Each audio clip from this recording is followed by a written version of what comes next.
I pretended I had lost everything, the house, the car, the job.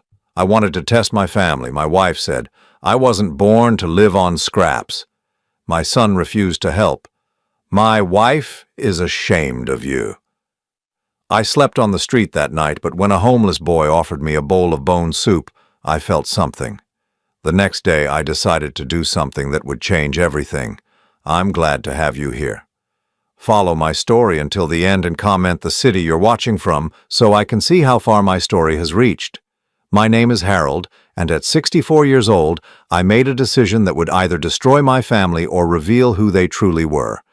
After 42 years of marriage and 38 years building what everyone called a business empire, I decided to test the people I loved most. I pretended I had lost everything. The morning I chose to begin this charade, I sat in my home office staring at the family photo on my mahogany desk. Margaret, my wife of 4 decades, smiled back at me with those green eyes that once made my heart skip. Our son David stood behind us, his arm around his wife Elena, both looking prosperous and content. I had given them everything: the house, the cars, the private school education, the college tuition, the wedding that cost more than most people make in 2 years. I had worked 18-hour days, missed countless dinners, skipped vacations, all to ensure they never wanted for anything. But lately, something had been gnawing at me. The way Margaret's eyes would glaze over when I talked about retirement. How David only called when he needed money or when Elena pushed him to maintain appearances. The conversations that stopped abruptly when I entered rooms.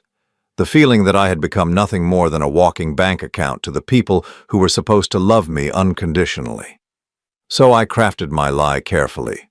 I told them the construction company had failed, that bad investments had wiped out our savings, that creditors were seizing everything. I made it sound convincing. Detailed stories about market crashes and betrayals by business partners. I even printed fake legal documents to make it appear official. The morning I broke the news, Margaret was in our kitchen making her usual cup of Earl Grey tea.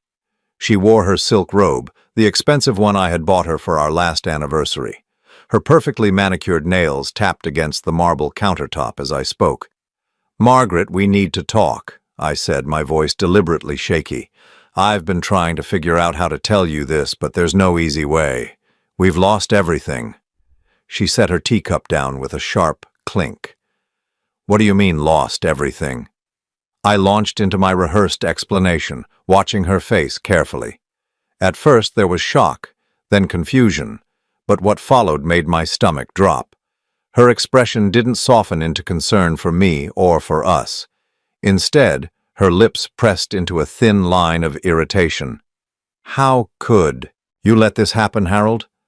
Her voice was cold, calculating. "How could you be so careless with our future?"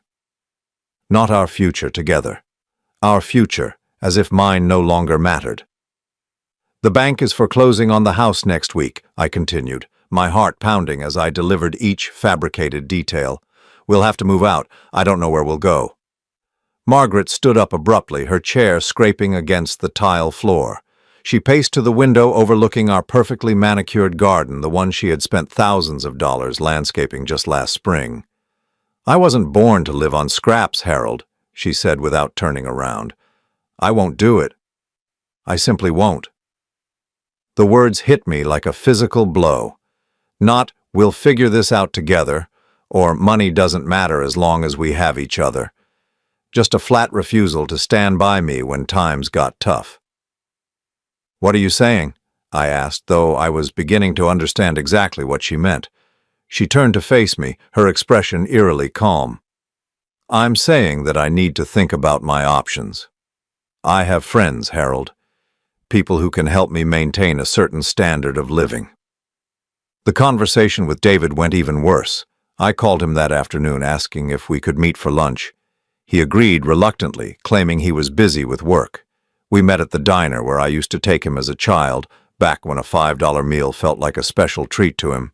David arrived 20 minutes late, checking his phone constantly as I explained the supposed financial catastrophe. When I finished, he leaned back in the booth and let out a long sigh. "Dad, I have to be honest with you," he said, not meeting my eyes. "Elena and we've worked really hard to build our reputation in this community. Her family has connections, important ones. If word gets out that you're financially unstable, it could really hurt us. I felt something crack inside my chest. Son, I'm not asking for your money. I'm just telling you what's happening to our family. David's jaw tightened. That's just it, Dad. Elena's embarrassed. She's worried about what people will think if they find out her father-in-law is broke. It reflects on us, you know. So what are you suggesting? He shifted uncomfortably, finally looking directly at me. Maybe it would be better if you kept your distance for a while, just until you get back on your feet. Elena thinks it might be best if we don't associate publicly. The words hung in the air between us like a death sentence. My own son, the boy I had coached in Little League, taught to drive, walked down the aisle at his wedding, was asking me to disappear from his life because my imaginary poverty might embarrass his wife. I see, I said quietly. And if I don't get back on my feet? If this is permanent? David's silence was answer enough. That evening I packed a single duffel bag with a few changes of clothes and left the house. Margaret was in the living room on the phone with someone, laughing softly. She didn't even look up when I walked past. I had told her I was going to spend the night figuring things out, maybe stay at a motel until we could make plans.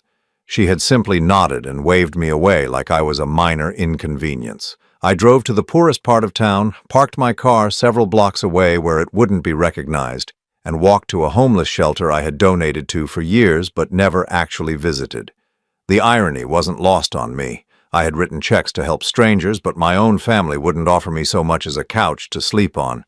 The shelter was full, and I found myself on the street for the first time in my life.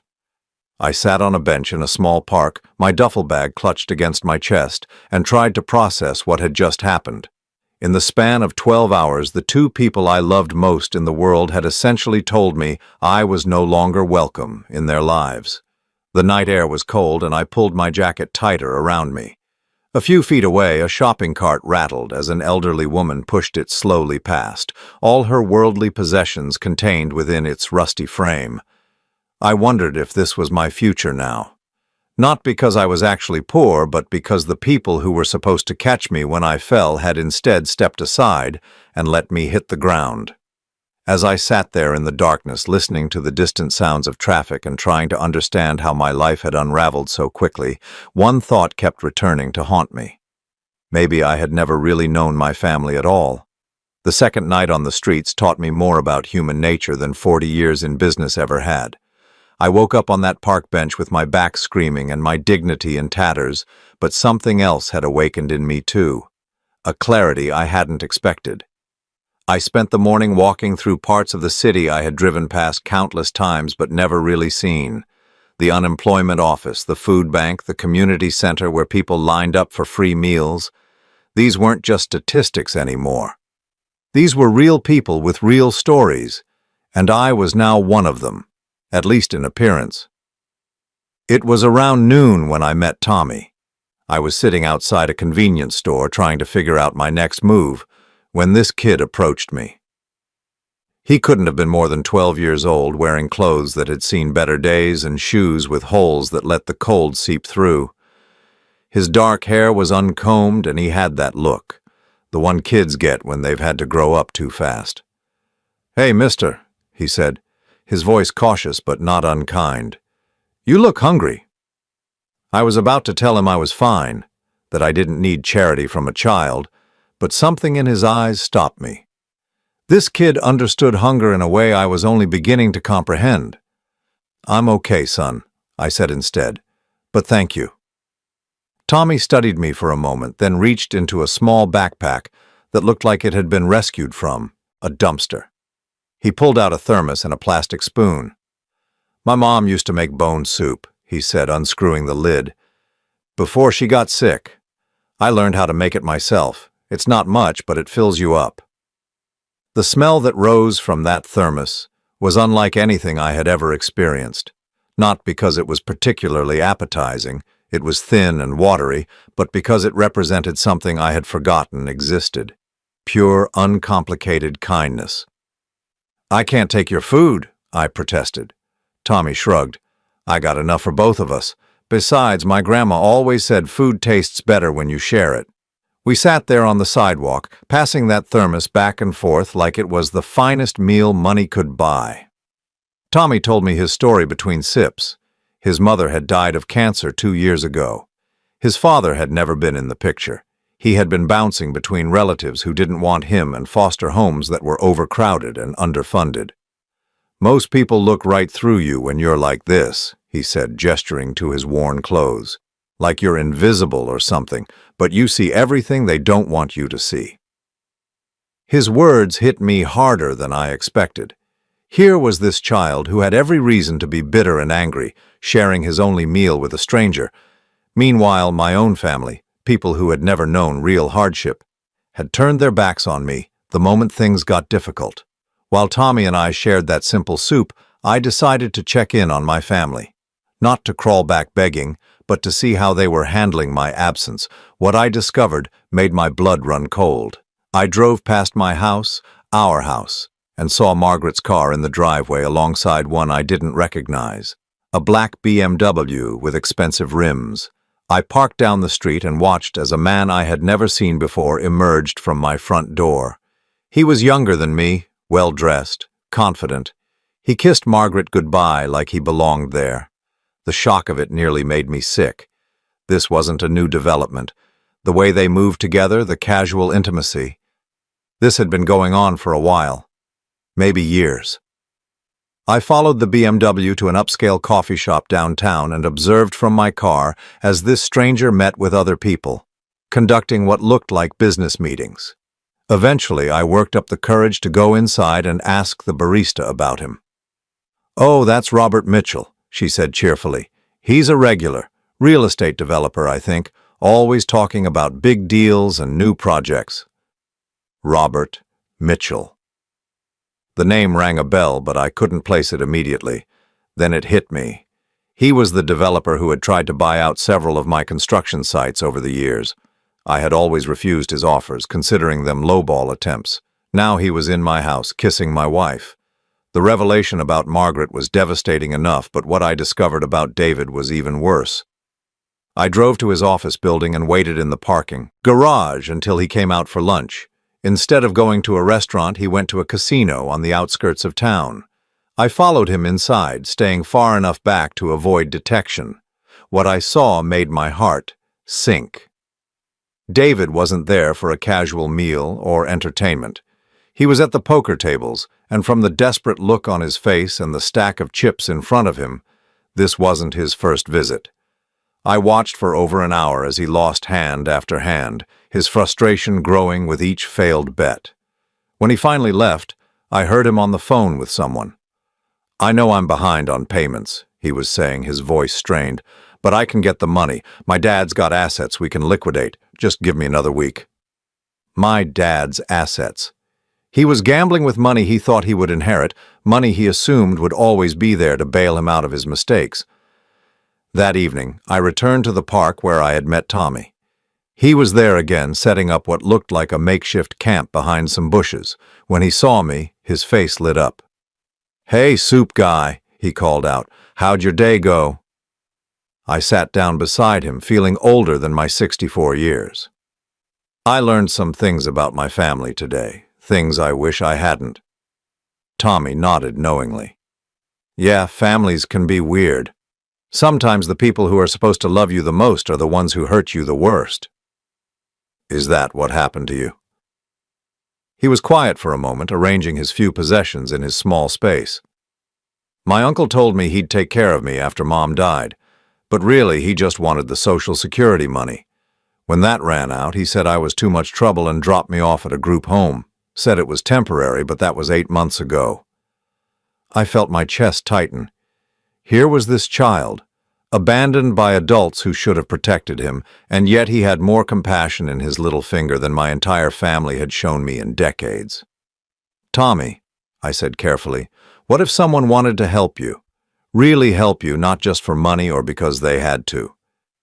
He looked at me with those wise, old eyes. I guess I'd wonder what they wanted in return. Adults always want something.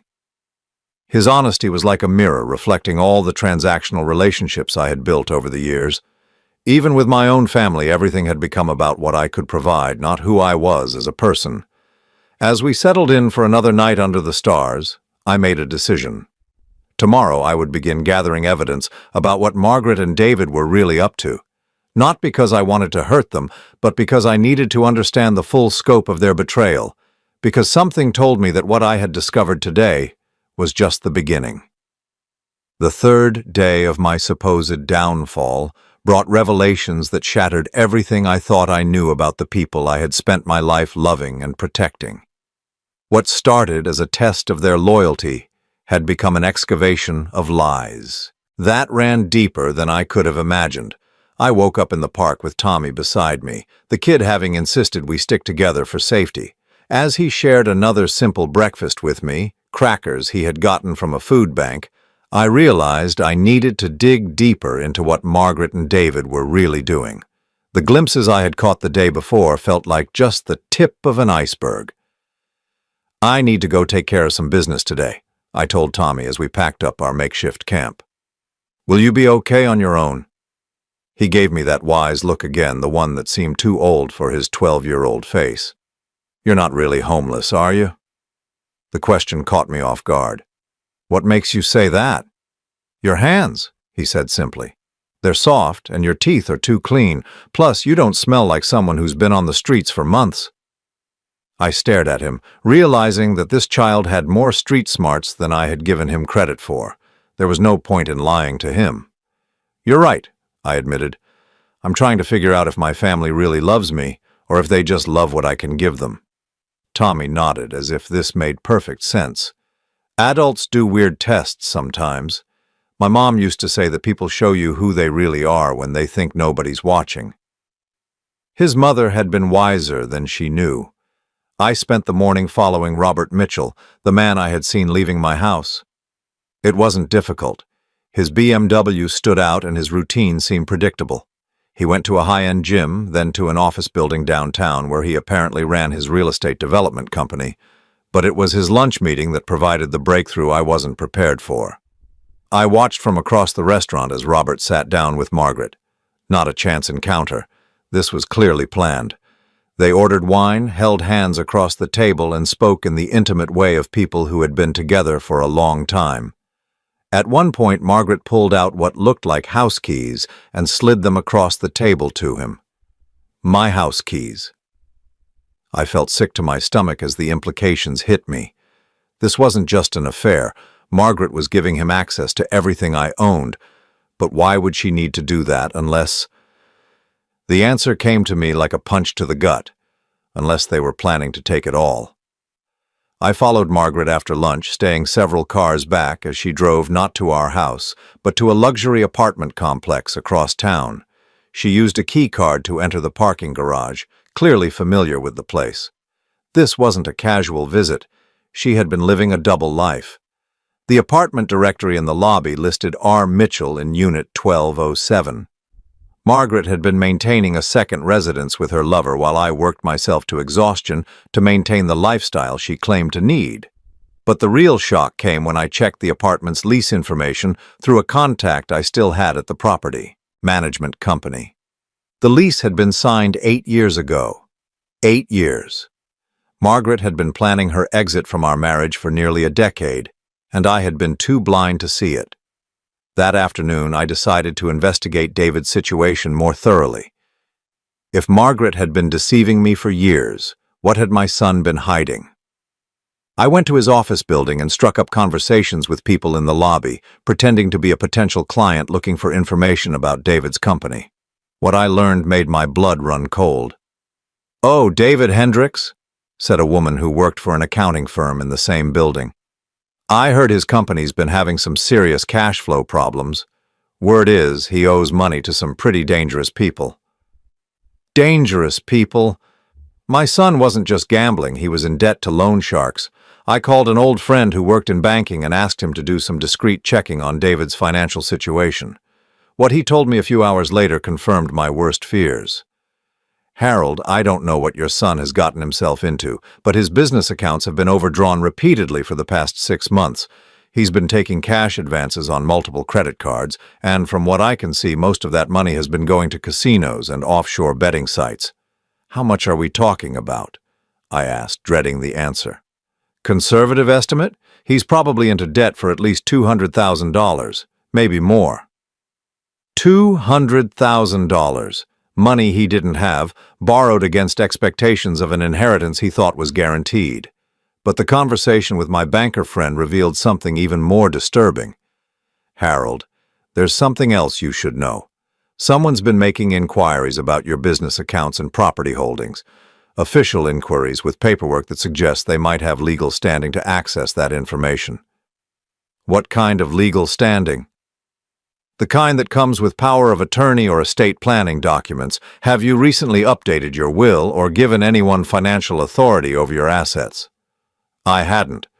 But that didn't mean someone hadn't forged documents to make it appear that I had. That evening I met Tommy back at our usual spot in the park. He took one look at my face and knew something was wrong. Bad day? He asked, settling down beside me with a small bag of food he had managed to collect from various sources. I'm learning that the people I trusted most have been planning to rob me blind, I said, the words tasting bitter in my mouth. Tommy unwrapped a sandwich and offered me half. My uncle did something like that. After my mom died, he was supposed to take care of me.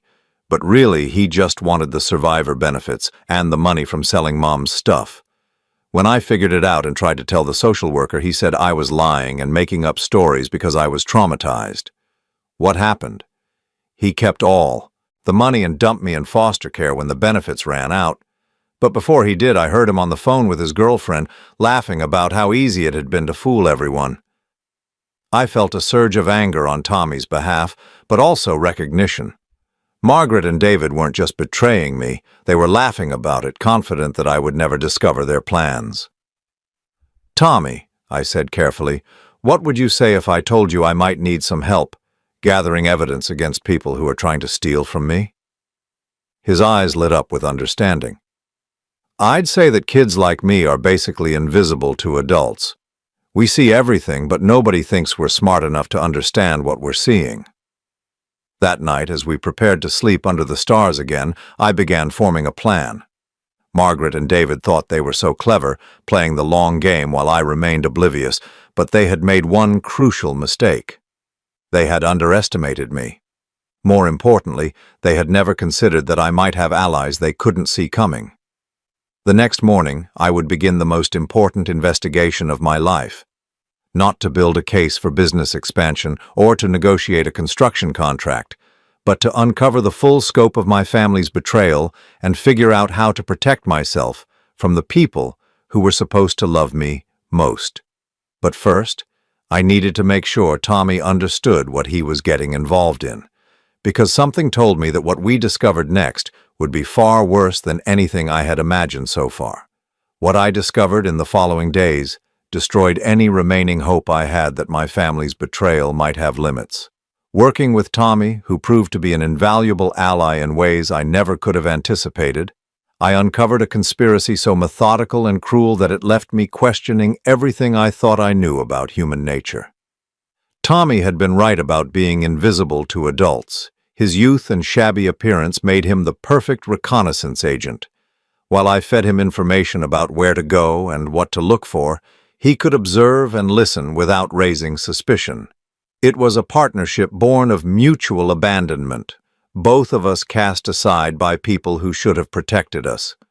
The breakthrough came when Tommy overheard a conversation between Margaret and Robert at a coffee shop near the real estate office. He had been sitting in a corner with a newspaper someone had left behind, pretending to read while actually listening to every word they said. She talked for almost an hour, Tommy reported back to me that evening. The woman, your wife, she kept saying things like, once Harold's out of the picture, and when we have full control. The man kept telling her to be patient, that their plan was working perfectly. My hands clenched involuntarily. What else did they say? The scary part was when they talked about papers. Legal papers. The woman said something about how Harold would never know what hit him, and that by the time he figured it out, it would be too late to stop them. Legal papers. The pieces were starting to come together in the most horrifying way possible. The next day, I took a risk and called my attorney, James Morrison, who had handled my business and personal legal matters for over 15 years. I told him I was conducting a confidential review of my estate planning and needed to know if anyone had been in contact with his office recently about my affairs. What he told me made my blood freeze. "Harold, that's strange that you ask. Just last week I received a call from someone claiming to be your wife's attorney. They were inquiring about your will and asking about procedures for emergency power of attorney in cases of mental incapacity." Mental incapacity. They were asking very specific questions about what it would take to have someone declared unable to manage their own affairs. I told them I couldn't discuss your personal matters without your direct authorization, but they seemed to already know quite a bit about your financial situation. I felt the world tilt beneath me. "James, I need you to do something for me, and I need you to keep this completely confidential. I want you to check if any documents have been filed anywhere with my signature that I didn't actually sign." There was a long pause. "Harold, that's a very serious allegation. Are you suggesting someone might be forging your signature?" "I'm not suggesting anything yet. I'm asking you to investigate." 2 days later, James called me back with news that confirmed my worst fears. "Harold, we need to meet immediately. What I've found, you're not going to believe this." We met at a small diner on the edge of town, far from anywhere Margaret or David might expect to find me. James spread out a collection of documents on the table between us, his face grim. "Someone has been very busy with your paperwork," he said. "I found records of 3 separate legal filings that bear your signature, all of them dated within the past 2 months. My heart hammered against my ribs. "What kind of filings?" "The first is a revised will that leaves everything to your wife, with your son as executor. The second is a power of attorney document that gives your wife full control over your finances in case of mental incapacity. The third is a preliminary commitment order for a private care facility." I stared at the documents, recognizing my signature on each one even though I had never seen them before in my life. The forgeries were excellent. Whoever had done this had practiced extensively.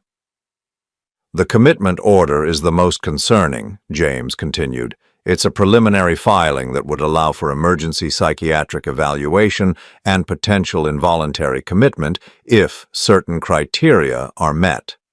"What criteria?" "Basically, if 2 licensed physicians and a family member attest that you're a danger to yourself or others due to mental illness or cognitive decline, this document would fast-track your commitment to a facility." The room seemed to spin around me. They weren't just planning to steal my money. They were planning to have me declared insane and locked away. "James, how would something like this work in practice?" His expression was troubled. "If they could demonstrate that you were behaving erratically, say if you were found living on the streets, acting paranoid, making accusations against family members, and if they had medical professionals willing to support their claims, they could have you committed within 72 hours. I felt sick. My pretense of being homeless and destitute hadn't just been a test. It had provided them with exactly the evidence they needed to support their case for my mental incompetence. "There's more," James said quietly. "I did some checking on the care facility mentioned in the commitment order. It's a private institution that specializes in long-term care for patients with severe cognitive impairment. Once someone is admitted there, it's extremely difficult to get them released." "How difficult?" "The average stay is 18 months to 3 years. Many patients never leave." I sat back in the booth, trying to process the magnitude of what my family had planned. It wasn't enough for them to abandon me when they thought I was poor. They had actively conspired to steal everything I owned and then warehouse me in an institution where I couldn't fight back. But James wasn't finished with his revelations. "Harold, I also looked into the real estate transactions you asked me to check. In the past 6 weeks, preliminary paperwork has been filed to transfer ownership of 4 of your properties to something called Mitchell Development Holdings." "Robert Mitchell." "Of course." "The transfers haven't been completed yet, but all the groundwork is in place. Once the power of attorney documents are activated, your wife would have the legal authority to complete these sales. I thought about Margaret sitting in that restaurant with Robert, sliding my house keys across the table to him. She hadn't just been giving him access to our home, she had been giving him access to my entire life's work. That evening I found Tommy waiting for me in our usual spot, but he wasn't alone.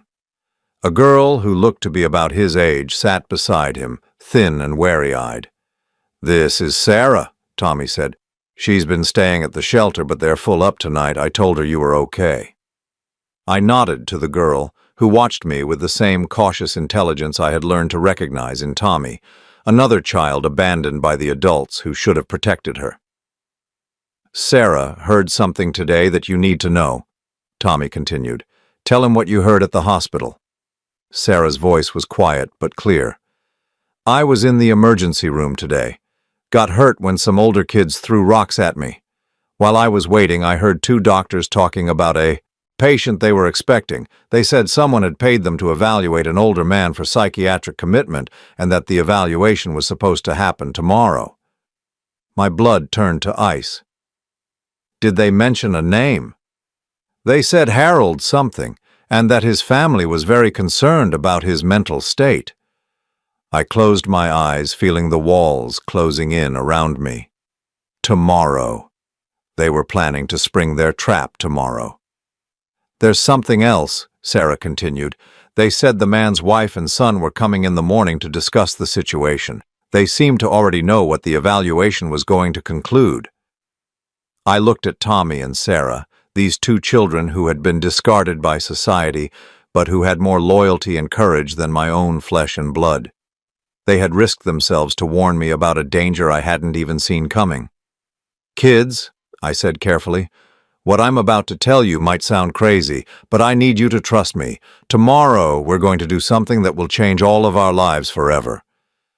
Because I finally understood what I was really dealing with. This wasn't just betrayal. It was a systematic destruction of my life, planned and executed by people who had smiled at me across dinner tables for decades. But they had made one crucial error in their calculations. They had assumed I would remain helpless and alone. They had never considered that sometimes the people who save you are the ones nobody else bothers to see.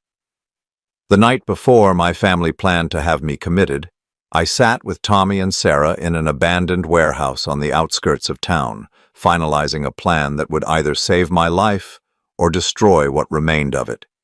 These two children, cast aside by a world that had forgotten them, had become my most trusted allies in a war I never saw coming. "Okay," I said, spreading out papers on an old crate that served as our makeshift table. "Let me explain what we're going to do and why it's going to work." Tommy and Sarah leaned in, their young faces serious in the dim light filtering through broken windows. Over the past few days, I had come to realize that their street smarts and invisibility to adults made them perfect operatives for what I had in mind. "First, Tommy, I need you to be at the hospital tomorrow morning at exactly 9 o'clock. You remember where the psychiatric evaluation offices are?" He nodded. "Third floor, east wing. I memorized the layout when Sarah was getting treated." "Good. I want you to hide in that supply closet we identified yesterday. You'll have this." I handed him a small digital recorder I had purchased with cash. "When my wife and son arrive to meet with the doctors, I want you to record everything they say." Sarah raised her hand tentatively. "What about me?" I turned to her with a smile that felt foreign after days of betrayal and anger. "You have the most important job of all. I need you to deliver something to my lawyer's office at exactly 10:30 tomorrow morning." I pulled out a thick manila envelope sealed with tape. Inside this envelope are copies of all the forged documents, along with evidence of my wife's affair and my son's gambling debts. But more importantly, it contains something they don't know I have. "What?"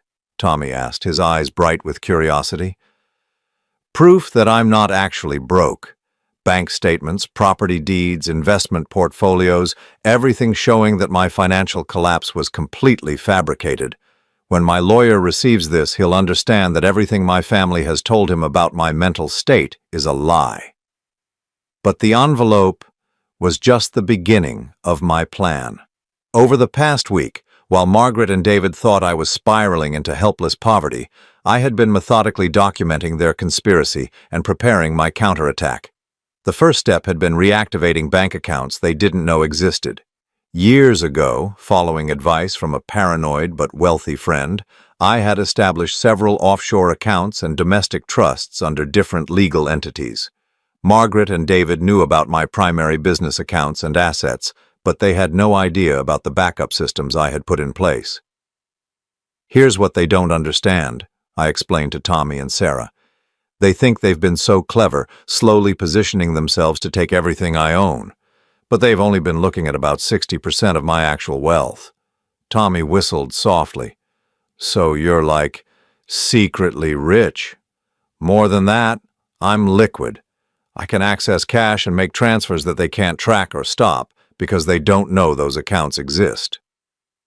The second part of my plan involved turning their own conspiracy against them.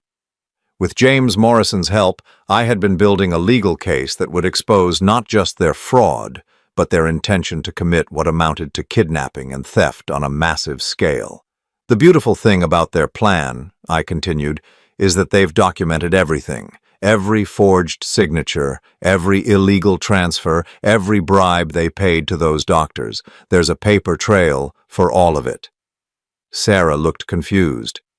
"But won't you get in trouble for lying about being poor?" I shook my head. "Pretending to be broke isn't illegal. Forging someone's signature on legal documents is. Conspiracy to commit fraud is.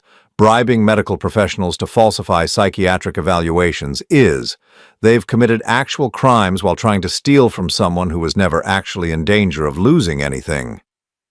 The third element of my strategy was the most personally satisfying. While Margaret and David had been planning my destruction, I had been quietly investigating every aspect of their lives. What I had discovered gave me leverage they couldn't possibly have anticipated. "Tommy, remember when you followed Robert Mitchell to that construction site last Tuesday?" "Yeah, the one where he was yelling at the workers?" "I did some research on that project. Turns out Robert's company has been using substandard materials and cutting corners on safety inspections. The building they're constructing is supposed to be a senior living facility, but it's not going to pass city inspection when it's completed." I pulled out a folder filled with photographs Tommy had taken and documents I had obtained through my contacts in the construction industry. "Robert's company is about 6 months away from bankruptcy, which explains why he's so eager to get his hands on my assets. He needs my money to cover up his own failures." Sarah studied the papers with impressive focus for a 12-year-old. "So he's not actually rich?" "He's in debt for over $3 million, and when his current project fails inspection, he'll face lawsuits that will destroy him completely. Margaret thinks she's trading up for a wealthier man, but she's actually about to hitch herself to a sinking ship." The irony wasn't lost on me. My wife, who had refused to stand by me during fake poverty, was about to destroy herself chasing after a man whose real financial situation was far worse than anything I had pretended to experience. But David's situation was even more precarious. My investigation had revealed that his gambling debts weren't just large, they were owed to people who didn't accept payment plans or negotiate settlements. "I made some calls to people I know in certain circles," I told the kids, choosing my words carefully. "The men your son owes money to are very serious about collecting what they're owed. They've been patient so far because they believe David has access to family money, but that patience won't last forever." Tommy nodded grimly. "Bad people don't like being lied to." "Exactly. And when they find out that David doesn't actually have access to my money, that all his promises were based on inheritance he's never going to receive, they're going to be very unhappy with him." The final piece of my plan was the most delicate. While I wanted justice for what my family had done to me, I also wanted to protect the 2 children who had shown me more loyalty in a week than my wife and son had shown me in years. "Kids, after tomorrow, your lives are going to change dramatically. But I need you to understand that this is your choice. If you want to walk away right now, I'll give you money to get somewhere safe, and you'll never see me again." Tommy and Sarah exchanged glances. Then Tommy spoke for both of them. "We don't have anywhere else to go, and you're the first adult who's ever treated us like we matter. We're staying." Sarah nodded emphatically. "Besides, your family is mean. They deserve whatever happens to them." As we prepared to leave the warehouse and get into position for the next day's operation, I felt something I hadn't experienced in years: the satisfaction of being truly understood and unconditionally supported. Margaret and David had spent decades taking my love for granted, assuming I would always be there to provide for them regardless of how they treated me. They had never considered that their actions might have consequences, or that I might eventually reach a breaking point. Tomorrow they would learn that even the most patient man has limits. The morning of the planned psychiatric evaluation, I watched from a rented car across the street as Margaret and David arrived at the hospital together. They moved with the confidence of people who believed their victory was assured, chatting casually as they walked through the main entrance. They had no idea that their conversation would be recorded, their conspiracy would be exposed, and their carefully constructed lies were about to collapse around them. More importantly, they had no idea that the man they were planning to destroy had been several steps ahead of them all along. The confrontation that ended my old life and began my new one took place not in a courtroom or a boardroom, but in the very house where I had raised the son who tried to destroy me. It was 2 weeks after the failed psychiatric evaluation, and Margaret and David had no idea that their entire world was about to collapse. James Morrison had orchestrated everything perfectly. The recordings Tommy had made revealed Margaret and David discussing their timeline for having me committed, their plans for liquidating my assets, and most damning of all, their casual cruelty as they laughed about how easy it had been to manipulate the old fool. But the legal evidence was just the beginning. What happened next was a master class in consequences, finding people who thought they were untouchable. I arrived at the house at precisely 3 o'clock in the afternoon, using the key I had never returned. Margaret and David were in the living room with Robert Mitchell, the three of them hunched over papers spread across the coffee table, papers that, according to James, were forged transfer documents for my remaining known assets. "Well," I said, stepping into the room and watching their faces drain of color, "isn't this cozy?" Margaret shot to her feet, her mouth opening and closing like a fish. David remained frozen in his chair, a pen still gripped in his hand. Robert, to his credit at least, had the intelligence to look afraid. "Harold," Margaret finally managed, her voice shaking, "you're supposed to be... Where have you been? We've been worried sick." I laughed, a sound with no humor in it whatsoever. "Worried sick? Is that what you call conspiring to have me falsely committed to a psychiatric facility?"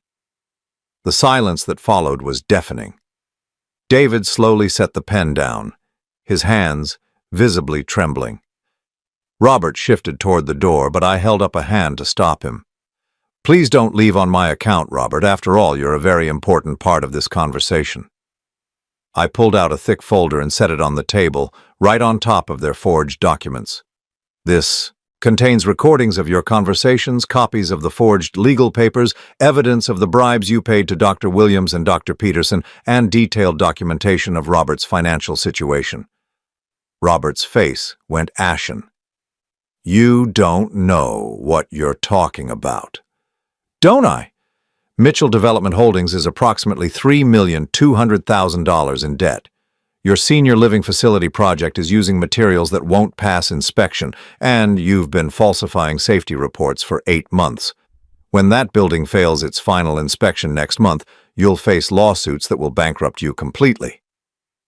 I turned to Margaret, whose carefully maintained composure was cracking like old paint. "Did Robert mention any of this when you were planning your new life together? Did he tell you that the apartment you've been living in for 8 years is actually rented under his company's name, and that when his company fails, you'll be evicted?" Margaret sank back into her chair, the reality of her situation finally penetrating. "That's not—" "Harold, you don't understand. We can work this out." "Can we? The way we worked out your 8-year affair? The way we worked out David's $200,000 in gambling debts? The way we worked out your plan to steal everything I've spent my life building?" David found his voice at last. "Dad, if you would just listen." "Listen to what, son?" "To you explaining how my money was going to solve your problems, how you convinced yourself that stealing from your father was somehow justified because you needed it more than I did." I opened the folder and pulled out a specific set of documents. "Did you know that the men you owe money to have been watching our house? Did you know they've already approached your wife, Elena, asking questions about when they can expect payment?" David's face went white. Elena. In all his scheming, he had never considered that his creditors might target his own family. "Here's what's going to happen," I continued, my voice steady and calm. "Robert, you're going to leave town tonight. I've already sent copies of the evidence about your construction fraud to the city inspector and the district attorney. If you're smart, you'll be gone before they issue the warrants." Robert looked like he wanted to argue, but the fight had gone out of him. He grabbed his jacket and headed for the door without another word. "Margaret," I said, turning to my wife of 42 years, "the divorce papers have already been filed. You'll receive your copy tomorrow morning. Since adultery is still grounds for fault-based divorce in this state, and since I have 8 years of evidence documenting your affair, you won't be receiving any alimony or property settlement." Her voice was barely a whisper. "Harold, please. I made mistakes, but we can fix this." "The only mistake you made was underestimating me. Everything else was a choice, a series of choices that showed me exactly who you really are." I turned to David last. This was the hardest part, because despite everything, he was still my son. "David, your gambling debts are your problem now. I won't be paying them, and I won't be bailing you out when your creditors come calling, but I'm not completely heartless." I pulled out a cashier's check and set it on the table. "This is enough to pay off your debts and start over somewhere else. It's also the last money you'll ever receive from me." David stared at the check like it might disappear. "Dad, The check comes with conditions. You'll use it to pay your debts, you'll sell your house and your cars, and you'll leave the state. If I ever see you again, if you ever contact me again, if you ever try to claim any connection to me or my money, I'll make sure your creditors know exactly where to find you." The look on his face was a mixture of relief and devastation. He understood that I was saving his life and ending our relationship at the same time. "There's one more thing you all should know," I said, looking at each of them in turn. "The man you thought you were destroying, the broken old fool living on the streets, he never existed. I've been documenting your betrayal while maintaining complete control of my finances and my life. You didn't just fail to destroy me, you revealed yourselves completely while I remained untouchable." I walked toward the door, then paused. "Oh, and the house belongs to a trust you've never heard of, so you'll need to be out by the end of the week." As I left my former home for the last time, I felt something I hadn't experienced in decades. Complete freedom from people who had taken my love for granted. 6 months later, I stood in the backyard of a modest house on the outskirts of a small town 200 miles away, watching Tommy and Sarah help each other with homework at the picnic table I had built for them. The adoption papers had been finalized the month before, making official what had already become true. We were a family. Not a family bound by obligation or genetics or financial dependency, but by choice and mutual respect and genuine affection. Tommy had enrolled in the local middle school and was already showing signs of the intelligence I had always suspected he possessed. Sarah was thriving in 6th grade, her natural wariness gradually giving way to the confidence of a child who finally felt safe. "Harold," Tommy called out, "Sarah doesn't understand this math problem, and I'm not sure I'm explaining it right." I walked over to help them, marveling at how natural it felt to be needed for guidance rather than money, to be valued for my presence rather than my bank account.